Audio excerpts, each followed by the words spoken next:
Finalist 4 பேர்கிட்ட நீங்க யாருக்காவது தேங்க்யூ சொல்றீங்களா இல்ல சாரி சொல்றீங்களா, நான் போனதுக்கு அப்புறம் சொல்லுங்க அப்படின்னு சொல்லிட்டு இன்னைக்கு விஜய் சேதுபதி சார் வந்து கிளம்பிட்டாரு.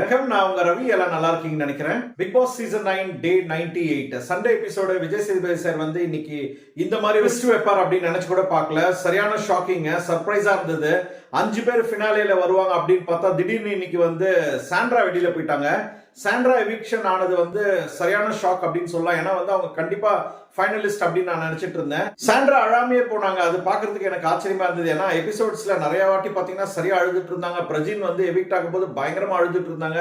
ஆனா இவங்க போகும்போது பாத்தீங்கன்னா நல்லா காமா எல்லார்கிட்டயுமே வந்து நல்லா பேசிட்டு போனதை பார்க்கும்போது ஆச்சரியமா இருந்தது. வினோத் வந்து பணப்பெட்டி எடுத்தார் இல்லையா, அது பணப்பெட்டி எடுக்கும் போது விக்ரம், அரோராலாம் வந்து சிரிச்சிட்டு இருந்தாங்க. அவரை வந்து ஸ்கெட்ச் போட்டு அனுப்பிட்டாங்க அப்படின்னு சொல்லிட்டு ரம்யா, அப்சரா எல்லாம் பேசிட்டு இருந்ததை வந்து இன்னைக்கு விஜய் சேதுபதி சார் வந்து சூப்பரா கேட்டாருங்க.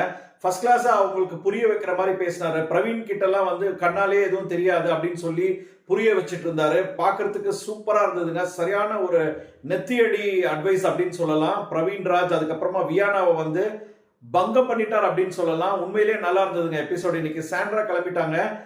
4 பேர் ஃபினாலேல யாரும் வின் பண்ணுவாங்கன்னு சொன்ன மாதிரி ஆவலா எதிர்பார்த்துட்டு இருக்கேன். தினமும் என்னோட வீடியோஸ் பார்த்து சப்போர்ட் பண்ணிட்டு இருக்க யூடியூப் சப்ஸ்கிரைபர்ஸ், இன்ஸ்டாகிராம் ஃபாலோவர்ஸ் அனைவருக்கும் நன்றி. Thank you so much.